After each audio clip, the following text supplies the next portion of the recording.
Nosotros vamos a buscar en la carta del apóstol Pablo a los Filipenses, primer capítulo, Filipenses 1. En la mayoría de las Biblias está en la página 221. Voy a leer desde el versículo 12 hasta el versículo 21.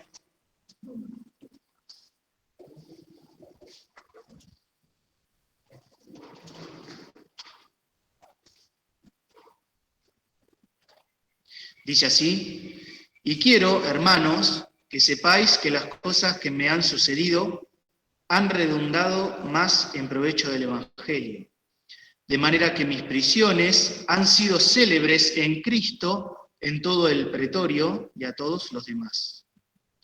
Y muchos de los hermanos en el Señor, tomando ánimo con mis prisiones, se atreven mucho más a hablar la palabra sin temor.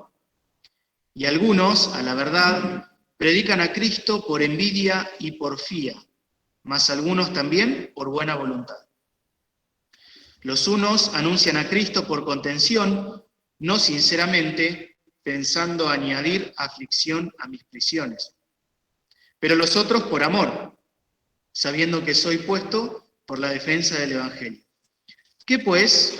Que no obstante, en todas maneras, o por pretexto o por verdad, es anunciado Cristo, y en esto me huelgo y aún me holgaré.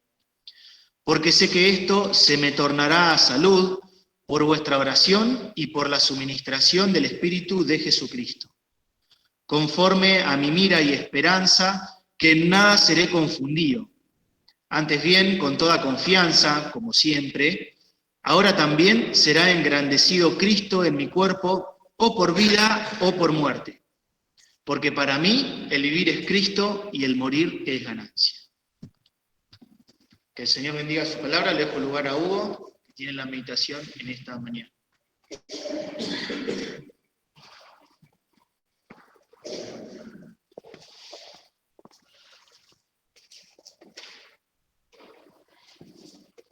Buen día, hermanos.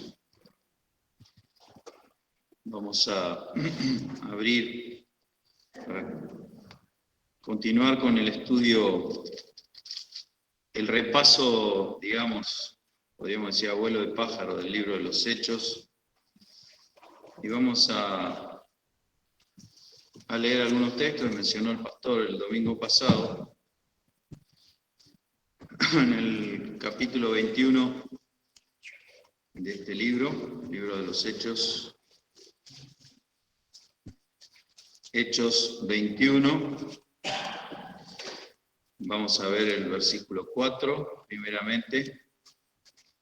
Como digo, esto fue mencionado el domingo pasado.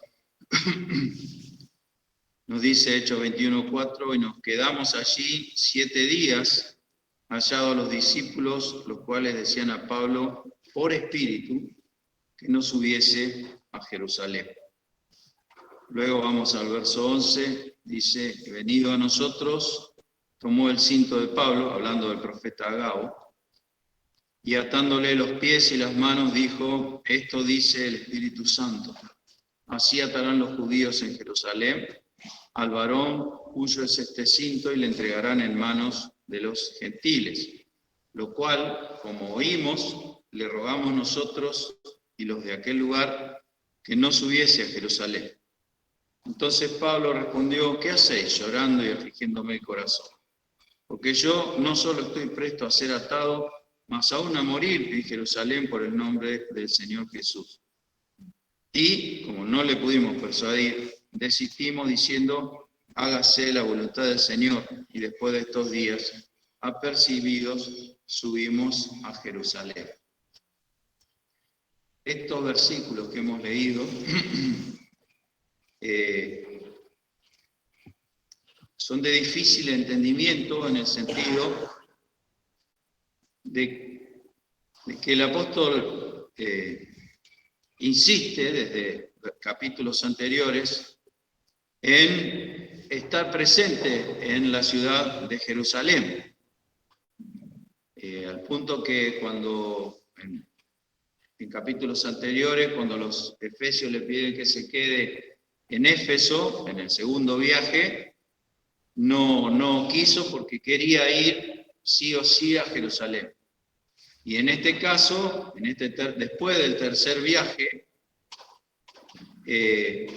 sigue insistiendo nuevamente con estar presente en Jerusalén. Y nos dice aquí, en estos versos que hemos leído, que el Espíritu Santo le decía que no fuera.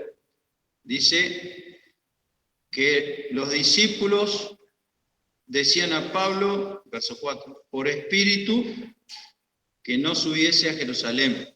Luego viene un profeta de Jerusalén, llamado Agabo, y dice, esto dice el Espíritu Santo, así atarán los judíos en Jerusalén al varón cuyo es este signo.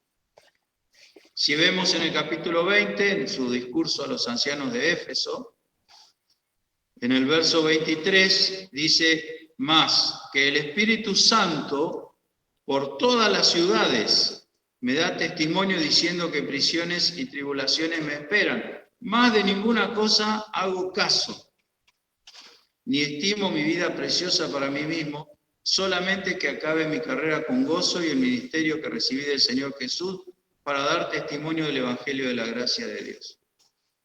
Y nosotros nos preguntamos, ¿tenía que ir a Jerusalén?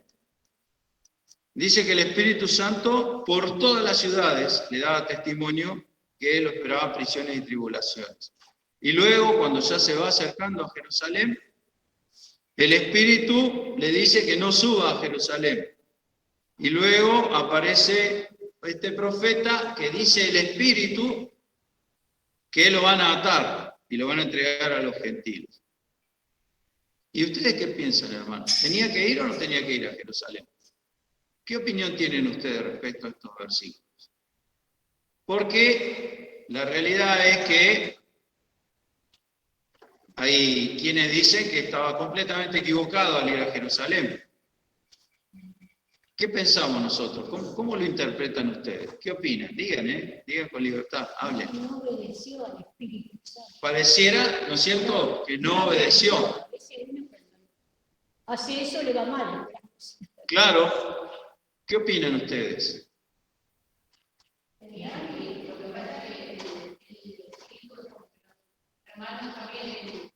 Pero dice que era por espíritu, y él mismo dice, el Espíritu Santo, a todo lugar donde voy, me habla y me dice lo que me espera.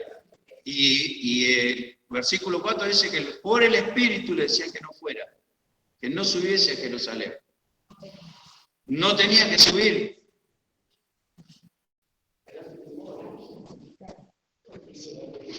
Es difícil de entender, ¿no es cierto? Porque este hombre, mientras hacía estas cosas, nos cuenta la historia del libro de los Hechos, mientras hacía eso, iba escribiendo lo que nosotros conocemos como las cartas apostólicas. Estaba escribiendo el Nuevo Testamento. Cuesta creer que fuera a desobedecer así como así, porque por lo que dice en el capítulo 20, parece como que dice, bueno, el Espíritu me dice que me esperan, pero yo no hago caso. Es raro, ¿no es cierto?, pensar que el apóstol Pablo fuese capaz de desobedecer de esa manera. ¿Cuál será la verdadera interpretación de esto? Nuestro hermano Juan Pedro Marino, porque en el capítulo 21, lo que sigue, él llega a Jerusalén y los de Jerusalén le dicen que, miren, vamos a leer estos versos, en el capítulo 21, verso 20, dice, y ellos como lo oyeron, hablando de los hermanos de Jerusalén, da testimonio de lo que Dios ha hecho entre los gentiles por su ministerio, y ellos como lo oyeron, glorificaron a Dios y le dijeron, ya ves, hermanos, ¿cuántos millares de judíos hay que han creído? Y todos son celadores de la ley. Está hablando de la iglesia de Jerusalén. Los judíos de la iglesia de Jerusalén eran celadores de la ley. mas fueron informados acerca de ti, que enseñas a apartarse de Moisés a todos los judíos que están entre los gentiles, diciéndoles que no han de circuncidar a los hijos, ni andar según la costumbre. ¿Qué hay pues? La multitud se reunirá de cierto, porque irá que ha venido. Haz pues esto que te decimos. Hay entre nosotros 4 hombres que tienen votos sobre sí. Esas son costumbres judaicas. Tomando a estos contigo, purifícate con ellos, en el templo, ¿no? Y gasta con ellos para que rasuren sus cabezas y todos entiendan que no hay nada de lo que fueron informados acerca de ti, sino que tú también andas guardando la ley.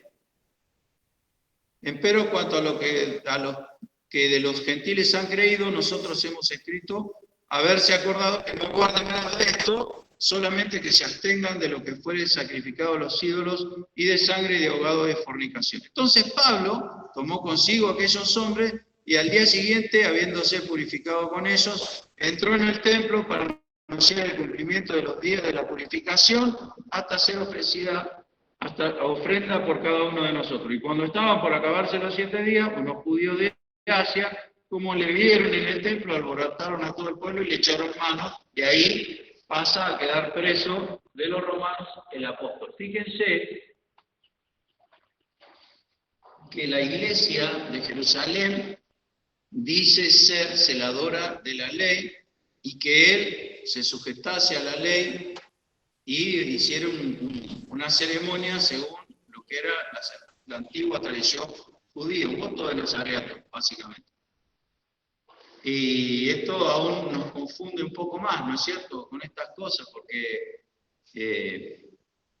Pablo escribió en todas sus cartas, sobre todo la carta a los Gálatas, que no aprovecha de nada si guardásemos toda la ley, ¿no es cierto? Entonces, ¿qué era lo que estaban haciendo los creyentes? No podemos acusarlos, a pesar de que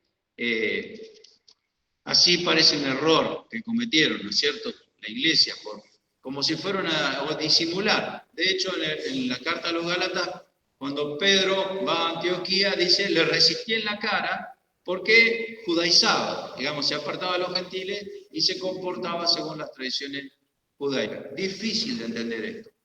No vamos, como dice bien nuestro hermano Juan Pedro Marino, de bendita memoria, que está con el Señor y que nos enseñó mucho, era profesor de la escuela bíblica, dice, nosotros primero no nos vamos a poner en jueces de los grandes siervos de Dios, y eso es una premisa que nosotros siempre tenemos que tener. O sea, hay veces que la Biblia nos presenta pecados de los siervos, de los grandes siervos de Dios, pero nosotros no somos los jueces, nosotros somos los discípulos del Señor, que tenemos que aprender aún de esos errores. En este caso, no podemos decir, la iglesia de Jerusalén se equivocó, el apóstol Pablo hizo mal en lo que hizo, porque a veces las apariencias engañan, y por ahí no es lo que nosotros entendemos.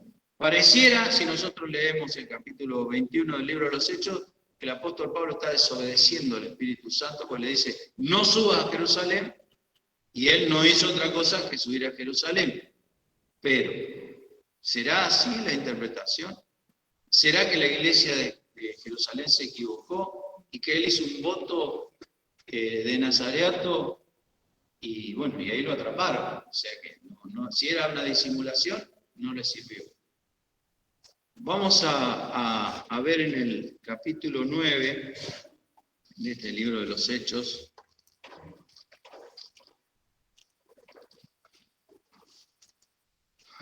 versículo 15,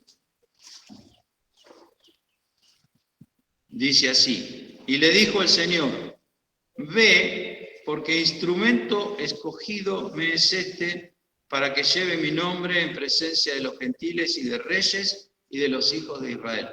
Dios le está hablando a Ananías, y Ananías escucha estas palabras que definen el ministerio que iba a tener de ahí en adelante este hombre, Saulo de Tarso, que luego fue llamado Pablo. Dice que iba a predicar como instrumento elegido o vaso escogido, vaso de elección, para que lleve el nombre del Señor a los gentiles, a los reyes y a los hijos de Israel. Y miren cómo iba a ser su ministerio. Yo le mostraré cuánto les sea menester que padezca por mi nombre. El ministerio glorioso que tuvo este hombre estaba asignado y sellado por Dios con el padecimiento. Por eso el apóstol Pablo podría escribir largamente sobre lo que era llevar la cruz, sobre lo que dijo el Señor, de tomar la cruz cada día, de ir en pos de Él. Porque el Señor le legó, le transmitió un ministerio de sufrimiento que lo iba a identificar con Cristo al punto tal de decir: con Cristo estoy juntamente crucificado y vivo no ya yo, sino que vive Cristo en mí. Es decir que, según el apóstol, la cruz es la que resolvía y la que resuelve los conflictos internos del ser humano con respecto al sufrimiento. Qué notable, porque la cruz justamente nos habla del sufrimiento, es un instrumento para hacer sufrir a la gente. Para eso le inventaron, para que sufra la gente cuando es clavado en una cruz. Sin embargo, la cruz de Cristo, no cualquier cruz, la cruz de Cristo, la que Él dijo que llevemos, es la que resuelve el problema del sufrimiento. Y esto, para tenerlo como referencia en el ejemplo supremo del Señor. El Señor va a Getsemaní y tiene entendamos bien lo que voy a decir, tiene una especie de conflicto.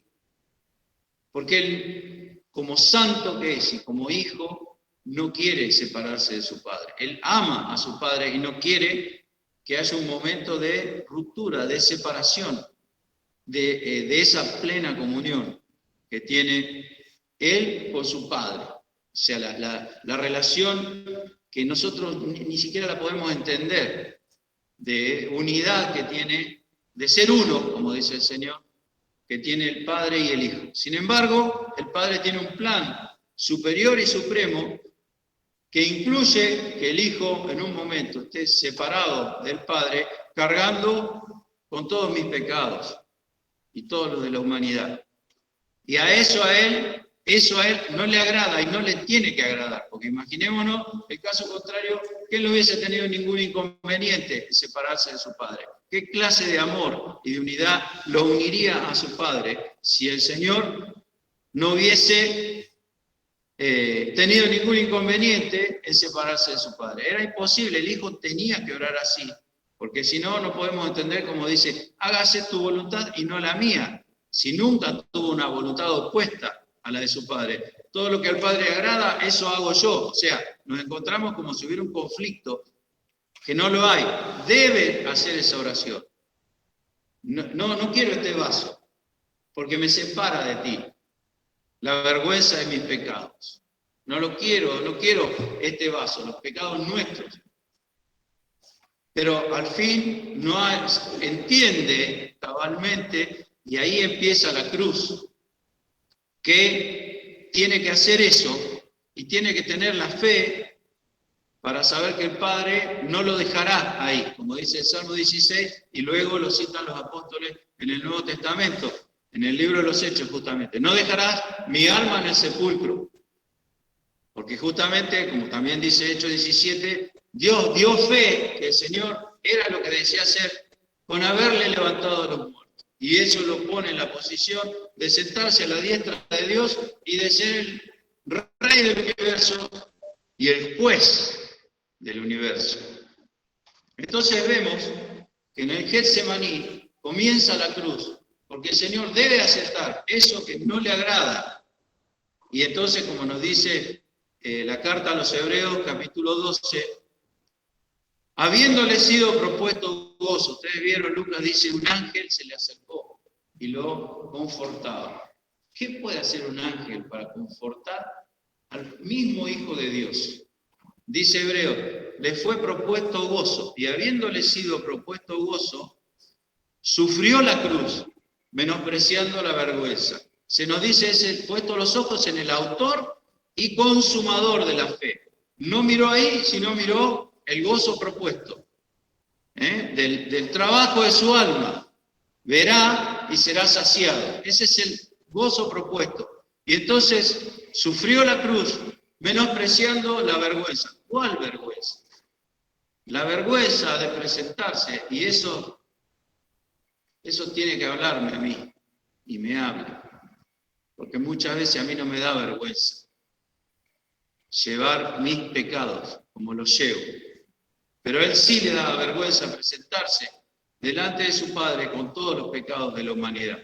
Esa es la vergüenza que despreció, no la vergüenza de lo que dijeran los hombres que lo estaban acusando completamente, falsamente e injustamente. Sufrió la cruz, menospreciando la vergüenza, y sentóse a la diestra de Dios. Ese es el premio de llevar la cruz, de sufrir, de hacer la voluntad de su Padre. Miró más allá, es el autor y el que llevó a cabo, la consumó a la fe. Y luego sale de Getsemaní y encuentra, como recordamos, los discípulos, dice, durmiendo, pues sus ojos estaban embargados, estaban caídos de sueño. Y el Señor le dice, dormid ya y descansad. Y inmediatamente le dice, levantaos, vamos de aquí, he aquí el que me entrega ha venido. Estaba resuelto en Getsemaní el problema del dolor de separarse de su Padre. Esto significa que la cruz resuelve el conflicto. La cruz define, corta y separa y resuelve el conflicto.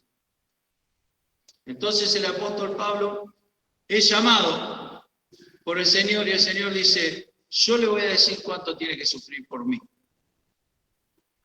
¿Y qué hace el apóstol Pablo? Lleva la cruz y resuelve el problema. Y esto, digamos, nosotros estamos contemplando, porque es muy fácil ver que viene el apóstol Pablo, todas las cosas que hizo, lo sacrificado que fue, la conducta, el carácter, la espiritualidad que tenía. Pero esto es un llamamiento para nosotros personalmente, para que actuemos de la misma manera, porque ahí el pasaje de Filipenses que leyó nuestro hermano, dice, teniendo el mismo conflicto que habéis oído estar en mí, y ahora veis que está en mí, o al revés. Voy a leerlo para no citar más. Dice Filipenses 1:29, porque a vosotros es concedido por Cristo no solo que creáis en Él, sino también que padezcáis por Él, teniendo el mismo conflicto que habéis visto en mí, y ahora oís estar en mí. Claro, porque estaba en otro lado, estaba en Roma. Así que no solamente es para mirarlo y contemplarlo, sino para llevarlo a cabo. Y el Señor le dice que va a tener, yo le diré cuánto tiene que sufrir por mí. Dice, cuando le dice a Ananías, cuando lo llama al apóstol Pablo. Y si nosotros vemos los detalles de la historia, este libro, como sabemos, el libro de los Hechos, lo escribe Lucas. Y vamos a ver muchas veces que Lucas, por ejemplo, en los capítulos finales del libro de los Hechos, Pablo va preso y Lucas va suelto. No siempre metían preso a todos los creyentes que había. Siempre metían preso a Pablo, por ejemplo, a Pablo y con Silas, sí, en Filipo tuvieron preso. Pero Lucas muchas veces no iba preso, no lo capturaban, y a Pablo sí, o sea que es como que Pablo tenía ese ministerio de sufrimiento, de dolor. Entonces vemos, si vamos a adentrarnos en lo que hemos leído sobre lo que le dice el Espíritu Santo, quizás no está desobedeciendo el apóstol Pablo, sino que el Espíritu Santo lo está poniendo a prueba en cada lugar donde va, para ver si él está dispuesto a cumplir con el mandato del Señor de tomar la cruz cada día e ir en pos de él. Porque a los ancianos de Éfeso dice que él les dice, ahora yo, ligado, atado, quiere decir, en espíritu, voy a Jerusalén. O sea, cuando lo atan físicamente, es digamos, podríamos decir lo posterior a lo que le pasa a él adentro, que ya está atado. Yo ya estoy ligado al Espíritu. Y ahora voy a Jerusalén y no sé lo que me va a pasar allá, sin saber lo que me ha de acontecer. Pero el Espíritu Santo me da testimonio, me avisa por todas las ciudades diciendo que voy a ir preso y voy a sufrir. Pero yo ya me entregué al Señor y estoy atado a Él. Entonces no hago caso, ni estimo mi vida preciosa para mí mismo, sino lo que quiero es llegar hasta el final, acabar mi carrera con gozo y el ministerio que recibí del Señor para dar testimonio del Evangelio de la gracia de Dios. Entonces, podemos ver que esta actitud de Pablo, lejos de ser soberbia o de a mí no me importa ni que Dios me lo diga, yo voy a sufrir igual, como si fuera un mérito propio, está muy lejos de eso. Es exactamente lo contrario. Es la humillación del siervo, de estar ligado al Señor, atado inseparablemente al Señor y tomar la cruz cada día. Y vamos a ver, si el Espíritu Santo lo está poniendo a prueba diciéndole estas cosas, a ver si él está dispuesto a ir hasta allá, a Jerusalén, y sufrir por el Señor. ¿Habrá alguna otra referencia en la Biblia de alguien que le haya pasado lo mismo? Fijémonos en el libro de Éxodo. Miren a dónde vamos a ir. El libro de Éxodo. Porque como bien dijo el pastor el domingo pasado, y lo dice el apóstol Pablo a los ancianos de Éfeso, nosotros tenemos que ver todo el consejo de Dios, o sea, ampliar, digamos, el texto que estamos leyendo a lo largo de toda la Biblia para poder entenderlo. Éxodo capítulo 32, página 92 del Antiguo Testamento. Verso 7. Éxodo 32, 7. Entonces Jehová dijo a Moisés, anda, desciende, porque tu pueblo que sacaste de tierra de Egipto se ha corrompido. Presto se han apartado del camino que yo les mandé y se han hecho un becerro de fundición y lo han adorado y han sacrificado a él y han dicho, Israel, estos son tus dioses que te sacaron de la tierra de Egipto. Esa era la situación abajo de la montaña. Dijo más Jehová a Moisés, yo he visto a este pueblo que por cierto es pueblo de dura cerviz. Y miren el verso 10. Ahora pues, déjame que se encienda mi furor en ellos y los consuma, y a ti yo te pondré sobre gran gente. Pregunto, ¿ese era el plan de Dios? Consumir al pueblo y que Moisés fuese a dirigir en nombre de Dios otro pueblo que sea mejor que el de Israel. ¿Ese era el plan que tenía Dios? Sabemos que no, porque lo sacó con brazo fuerte de Egipto y les prometió llevarlo a la tierra que había prometido a Abraham, a Isaac y a Jacob. Entonces, ¿por qué Dios está diciendo esto? Porque esa no era su voluntad, destruir al pueblo. ¿Qué es lo que está buscando Dios al decir estas palabras? La reacción de Moisés está buscando a ver qué va a hacer Moisés con estas palabras. Lo pone a prueba, no lo tienta, porque Dios no tienta a ninguno, ni él es tentado de los malos. No, no es así. Lo pone a prueba. Como si dijera, ¿qué te parece, Moisés? ¿No será mejor que borremos a esta gente del mapa? Porque lo dice, lo raeré. O sea, raer es arrancar. Raer es raspar. Como si uno pasara una gilet sobre un papel. Así. Eso hacíamos cuando dibujábamos a mano y nos equivocábamos, pasábamos la gilet sobre el plano para corregirlo. Eso es raer, es raspar, es lo mismo que rasurar, raer en la cabeza, cuando le pasan la navaja. Eso es lo que dice Dios que va a hacer con el pueblo. Déjame que se encienda mi furor en ellos y los consuma. Y Moisés dice, verso 11, oró a la faz de Jehová su Dios y dijo, oh Jehová, ¿por qué se encenderá tu furor en tu pueblo que tú sacaste? Porque Dios primero le dice, el pueblo que sacaste de Egipto se ha rebelado. Y Moisés le dice, tú lo sacaste, yo. ¿Yo qué voy a sacar? Si yo estaba allá habiéndome escapado por un homicidio que cometí, estaba en Madián y ya pensaba que estaba todo perdido y ni siquiera quería ir.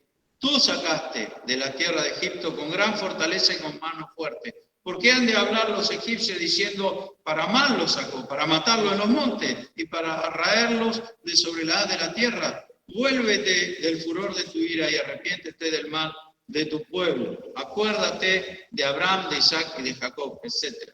Dios pone a prueba a Moisés ante el pecado del pueblo. Esto, entre paréntesis, hermanos, vamos a sacar la enseñanza de eso.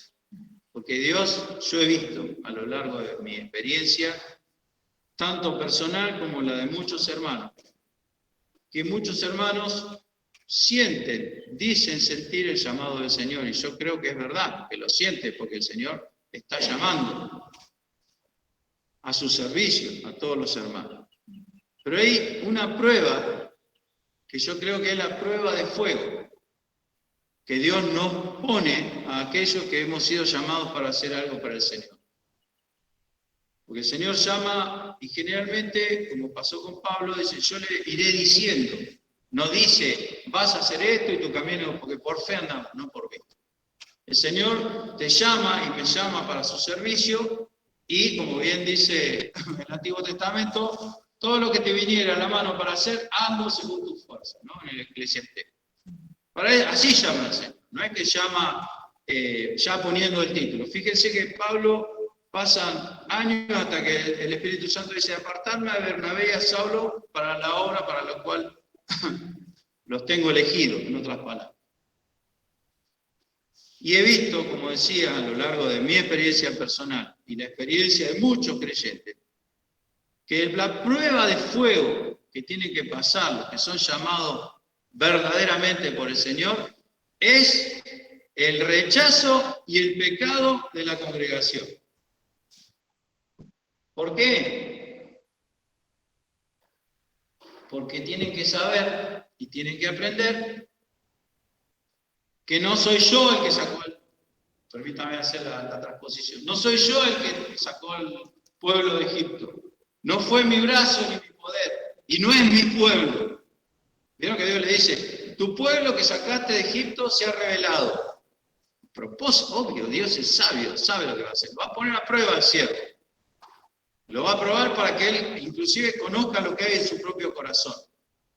Tu pueblo que sacaste de la tierra de Egipto. Y Moisés le dice, tú lo sacaste. Y es tu pueblo. Y si no se aprende eso, se fracasa. ¿Qué hubiera dicho Moisés? Bueno, listo. Perfecto.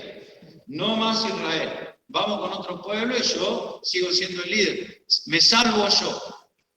Hubiera sido fatal, ¿no es cierto?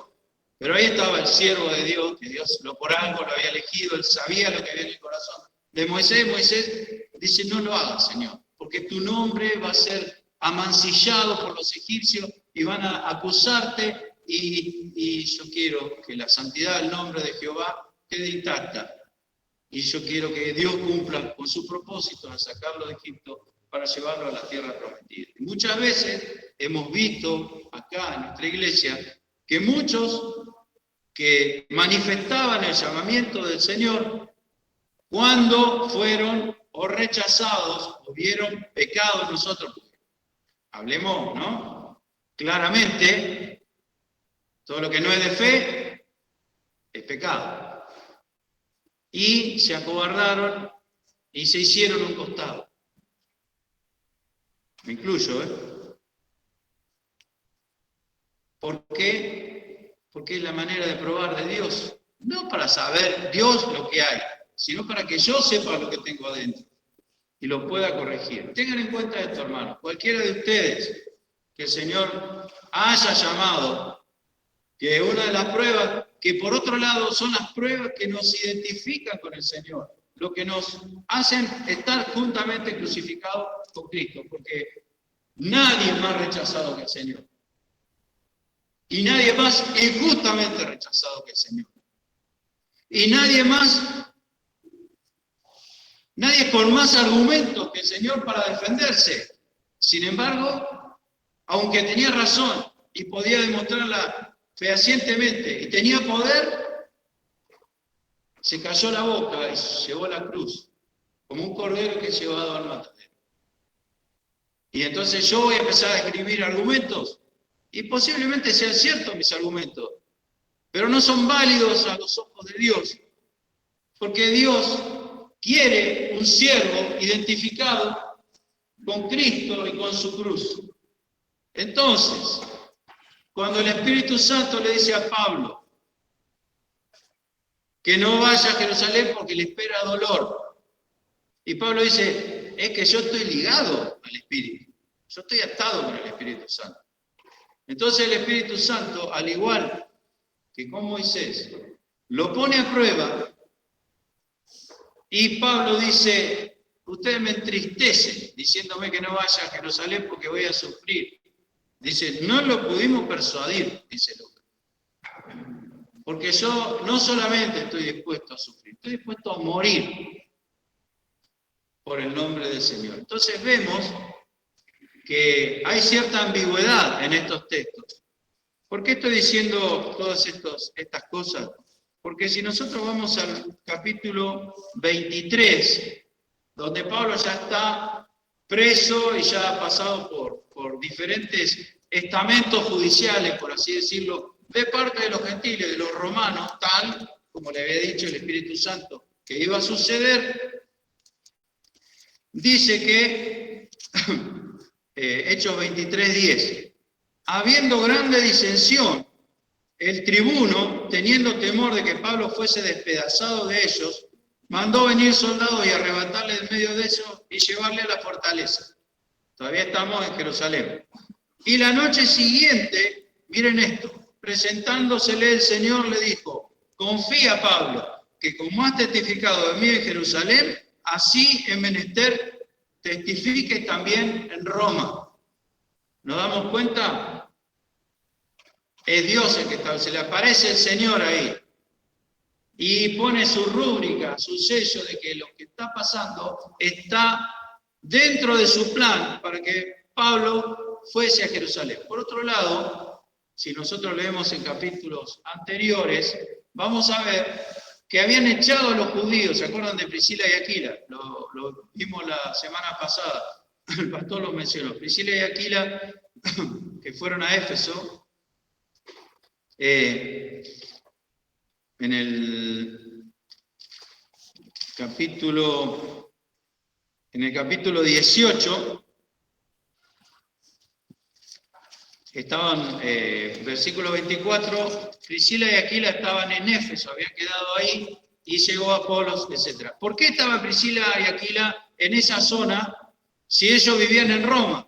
Porque el emperador había echado a todos los judíos de Roma. Entonces pensemos que si Pablo no iba preso a Roma, no iba a poder entrar a Roma porque era judío, a pesar de ser ciudadano romano. Era judío y habían echado a todos los judíos de Roma. Así que, fíjense, porque este libro de los Hechos, una de las cosas más interesantes que tiene, es ver cómo Dios va entrelazando vidas y situaciones, porque tiene un plan supremo y sabe a dónde quiere llegar. Entonces va generando diversas situaciones para que, por ejemplo, Priscila y Aquila, que fueron echados de Roma, estén en Éfeso. Cuando llega de Egipto, de Alejandría, llega Apolos, y Apolos solamente conoce las doctrinas del bautismo de Juan.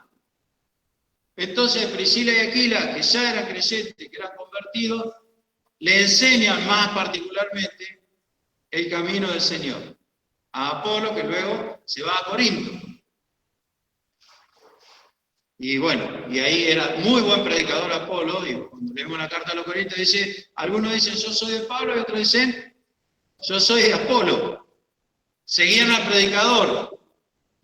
Y la lección que el apóstol Pablo da a los Corintios y nos da a todos nosotros a lo largo de su relato que hace Lucas, de su historia, o de parte de su historia en la carta, es no sigas al predicador, tenés que seguir al Señor.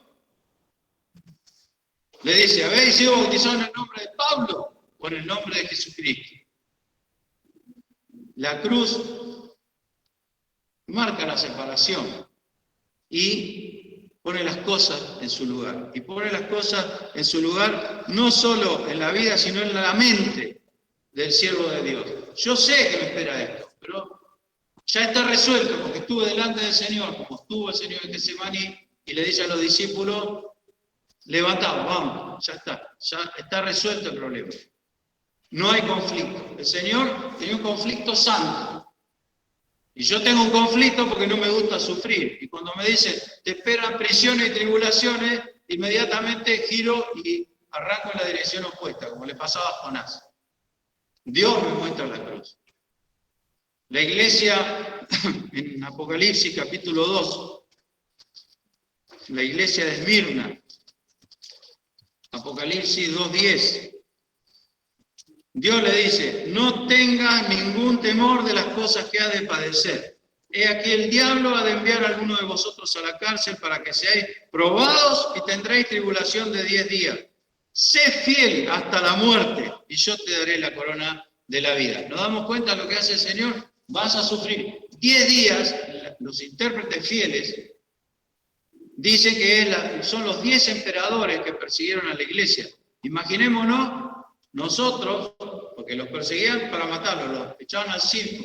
Imaginémonos nosotros que tenemos que esperar 10 cambios a lo largo de la historia, 10 cambios, bueno, en nuestro caso sería un presidente, ¿no es cierto? 10 cambios políticos a lo largo de la historia hasta que cese la tribulación.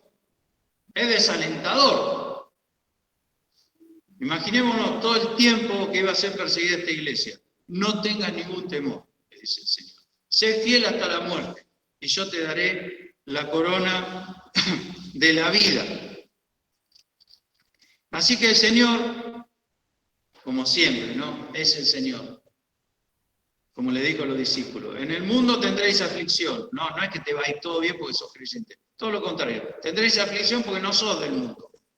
Mas confiad, yo he vencido al mundo.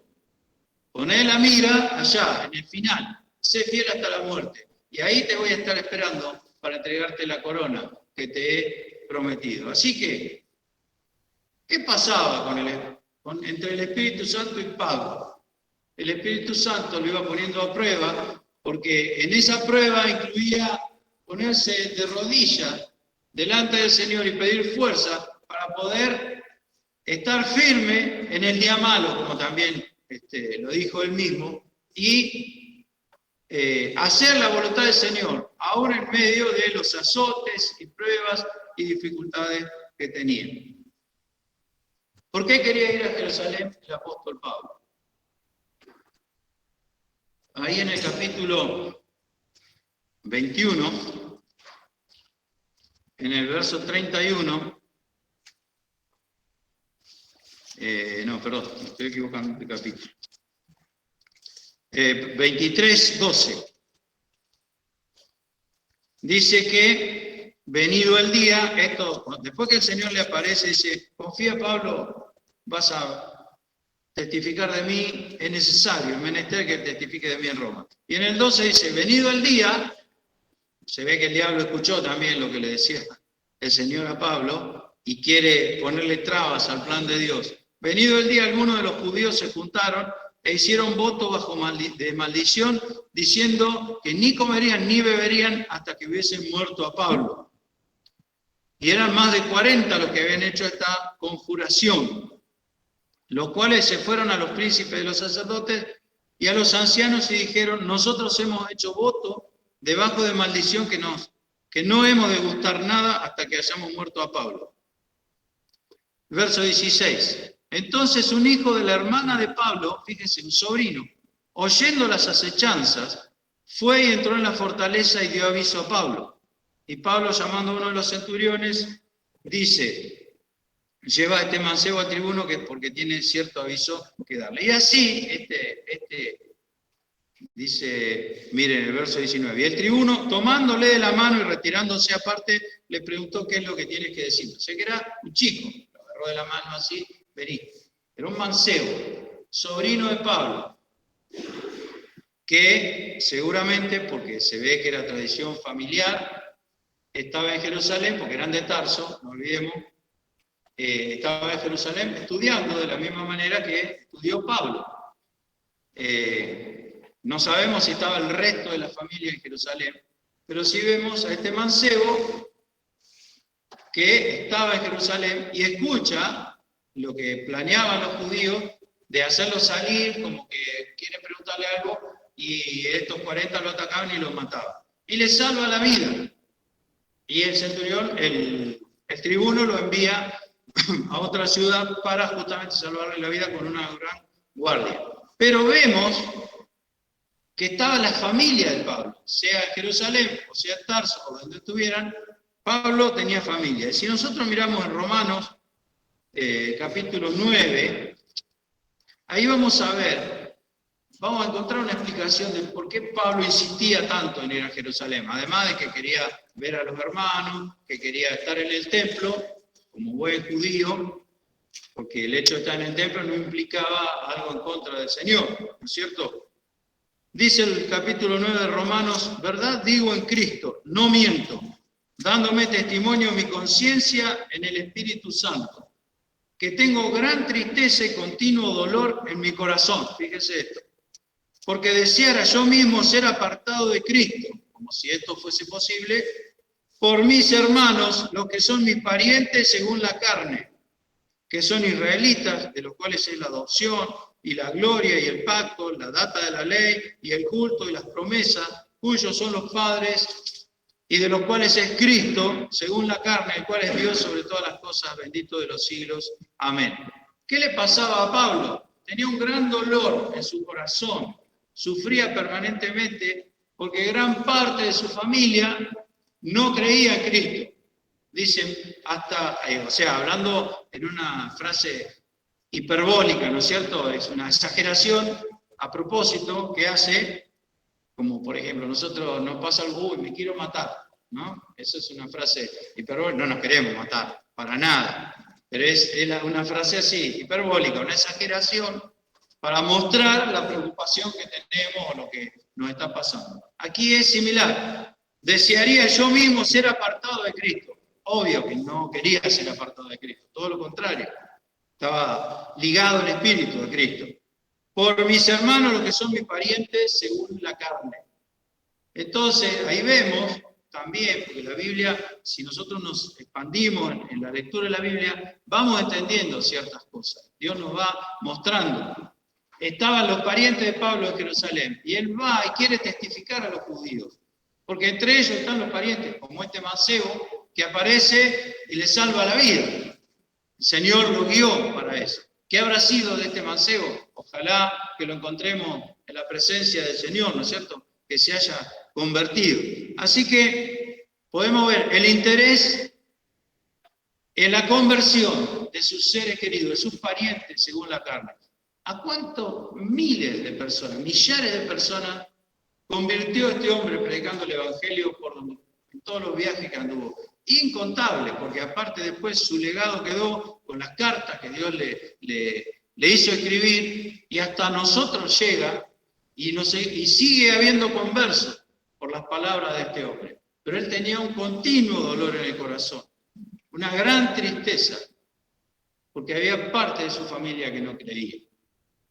Y esto también nos habla, ¿no es cierto? Porque este hombre, el Señor es el ejemplo supremo, pero este hombre es el ejemplo de lo que puede hacer Cristo en la vida de un pecador, como era el apóstol Pablo, antes de ser el apóstol Pablo, cuando era Saulo de Tarso, persiguiendo a la iglesia y obligándolo a blasfemar y dando su voto para que los mataran.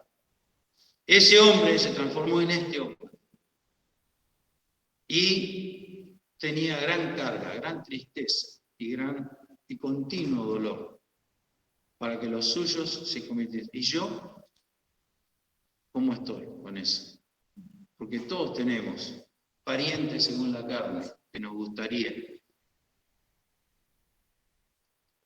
que conozcan al Señor, que crean en el Señor. Y dice, él oraba, porque en todos lados dice, estoy orando, oro por usted. Me entero del amor a los filipenses, ¿no? Que tenéis entre vosotros, y oro por eso. Y oro, cuando escuchaba la noticia de los Efesios, también. Y otra cosa, hermanos, que es lo que hemos leído, y ya con esto vamos a terminar. En Filipenses capítulo 1, podríamos decir que es la explicación. Recordemos cómo empezó la iglesia a los filipenses. Pablo y Silas van a predicarle a las mujeres que se juntaban a orar junto al río. Evidentemente en Filipos no había sinagoga, porque si no Pablo iba primero a la sinagoga, y siempre había algún judío que se convertía y otro grupo grande que lo rechazaba, y así iban formándose iglesias. La sinagoga, como decía el pastor el domingo pasado, fue súper importante en la extensión del Evangelio. Ahí también tenemos cómo Dios tiene un plan supremo y va entrelazando las acciones para que las cosas estén en el momento y en el lugar justo cuando Él lo requiere. Porque los judíos formaron la sinagoga. ¿Por qué se formó la sinagoga? Porque los judíos fueron esparcidos por todo el mundo en la antigüedad. Y cuando llegaron a Babilonia, para mantener su identidad como pueblo de Dios, y habiéndose arrepentido de su idolatría que tenían en su tierra, cuando tuvieron los 70 años en Babilonia, ahí se formó la sinagoga, que era más o menos como si fueran las iglesias nuestras, un lugar donde se reunían a leer la palabra, era un centro social también, para mantener su cultura, se enseñaba a los niños y se recibía a quienes venían y compartían un mensaje. Por eso hasta al Señor le dieron el rollo en Lucas capítulo 4 y leyó en la sinagoga. Así que la sinagoga fue la punta de lanza que usó el Señor para la extensión del Evangelio. A veces no dice cómo comenzaron las obras en cada ciudad, no dice el libro de los Hechos. Y permítanme disgregarme con esto. Cuando Pablo llega a Troas, o a Troya, o a Troyade, como se llama ese lugar, que está ahí cerca del mar, y de ahí cruza a Filipos, que es la primera ciudad de Europa, recordamos, eso fue en el segundo viaje. Cuando llega a Troas o a Troya, aparece Lucas. ¿Cómo se convirtió Lucas? ¿De qué iglesia era? No se sabe nada de eso. Aparece en Troya Lucas y siente el llamado del Señor, está seguro que Dios nos llamaba, con el varón macedonio, la visión del varón macedonio, para que lleváramos el Evangelio a Macedonia. Lucas aparece, irrumpe. El que está escribiendo el libro no dice cómo se convirtió, no dice de qué iglesia era, y nadie lo sabe. Algunos suponen que era de Antioquía. No parece, porque él viene hablando de lo que hizo Pablo y de golpe nosotros. Y él sale con Pablo de ahí. ¿Cuáles son las explicaciones? Lo mismo pasa en Éfeso, y si leemos, predicaba en la sinagoga todos los sábados como acostumbraba. Pablo iba a la sinagoga, había sinagogas. Entonces muchos judíos eran creyentes en Cristo y asistían a la sinagoga. Habían creído cuando viajaban a Jerusalén a las fiestas, habían estado en el relato de Hechos capítulo 2, que había de todo el mundo, y estaban en la sinagoga, porque el Evangelio era para los judíos primeramente. Entonces los que creían estaban en la sinagoga. Dios había previsto 600 años antes que naciese la sinagoga judía y estaba esparcida por todo el mundo. Y eso era la punta de lanza del Evangelio que después Pablo recorre y va formando iglesias. Así que vemos, volviendo a nuestro hilo, y ya para terminar, que Pablo primeramente estaba preocupado por su familia. Entonces quería ir a Jerusalén, quería ver a los suyos. Cuando discuten en el segundo viaje y uno se va por un lado y otro por otro, con Bernabé, Pablo va a Tarso primeramente en el viaje ese, y luego recorre lo que conocemos hoy como Turquía o Asia Menor en aquella época. Va a Tarso. ¿Qué pasaba en Tarso? Estaban todos sus parientes. Y tiene, como él mismo dijo, si alguno no tiene cuidado de los suyos, y principalmente de los que son de su casa, la fe negó y es peor que un infiel, es un desinteresado. Los infieles, los paganos, sacrificaban a sus hijos, los romanos los abandonaban. Así que el apóstol está dándonos un ejemplo ahí. Y en parte la preocupación por ir a Jerusalén obedecía a eso. Por otro lado, aquí en Filipenses, dice en el capítulo 1, verso 12, quiero, hermanos, que sepáis que las cosas que me han sucedido han redundado más en provecho del Evangelio, de manera que mis prisiones han sido célebres en Cristo en todo el pretorio. ¿Qué es el pretorio? La guardia del emperador o la guardia de los reyes. Era un ejército de élite que cuidaba a los reyes, la guardia del emperador, la guardia pretoriana. Así que todos los soldados esos sabían de las prisiones de Pablo, porque les predicaba el Evangelio. De hecho, el primer convertido de Filipo, aunque no era de guardia pretoriana, sino un guardacárcel, se convirtió escuchando orar y cantar a Pablo y a Silas. Así que mis prisiones han sido célebres en Cristo en todo el pretorio y a todos los demás.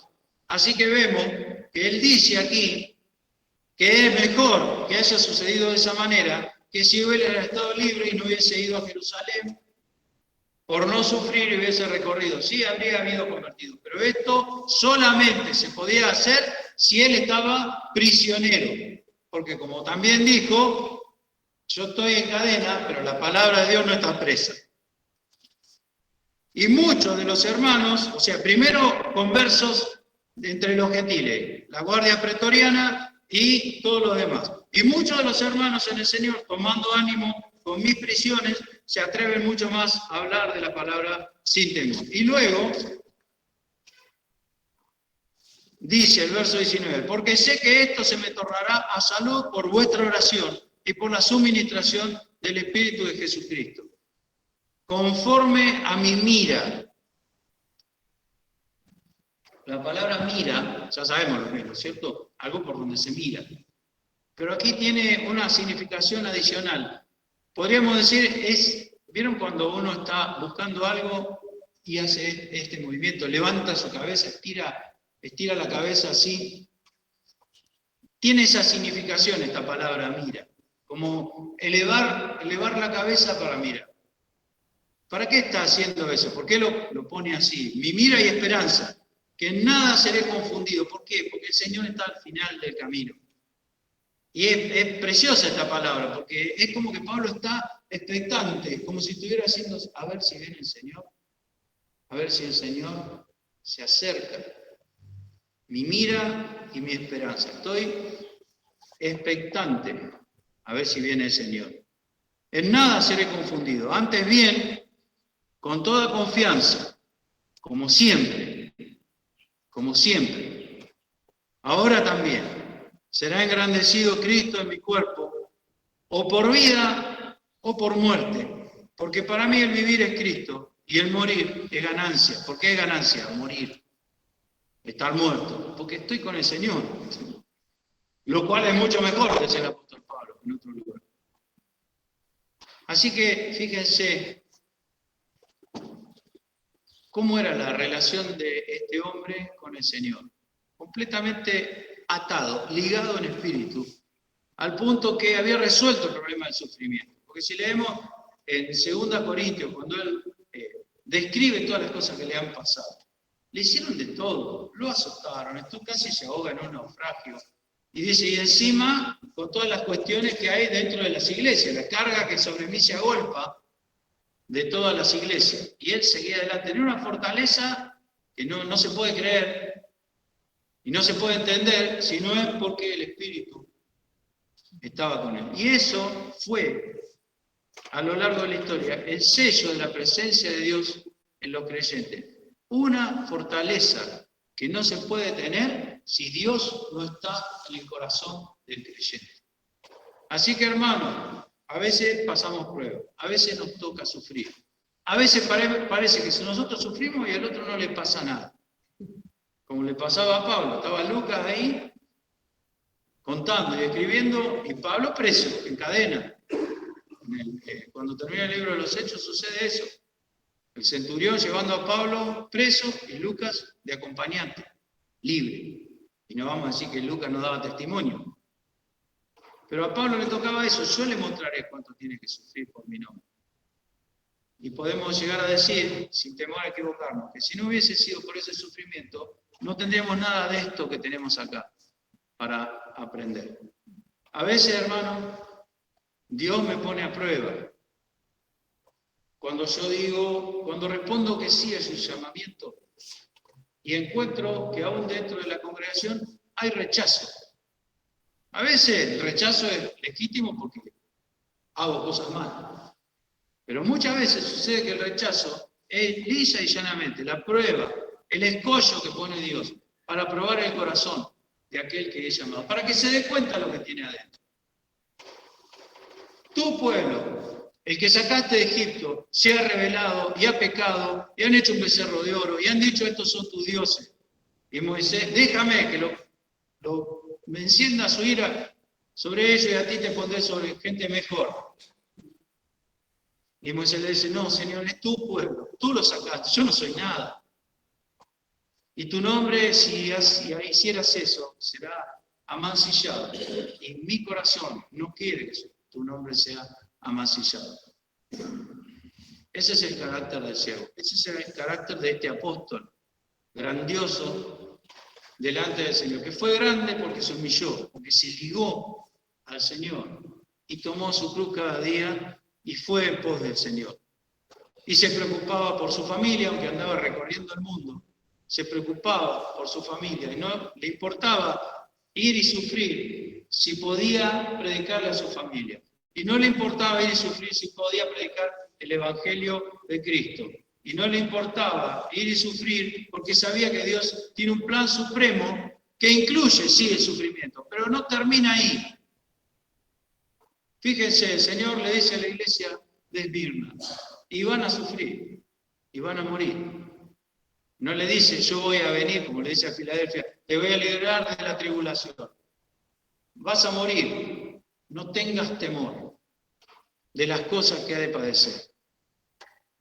Sé fiel hasta la muerte, y yo te daré la corona de la vida. Este verso 20 de Filipenses, capítulo 1, voy a contar, no sé cómo decirlo, una anécdota, un hecho anecdótico, pero es importante. Un joven de 20 años, llamado por el Señor desde la adolescencia, ingresa en el instituto bíblico de aquellos años, hace muchos años pasados, 20 años, ingresa en el instituto bíblico y termina el curso y tiene que rendir su tesis pastoral.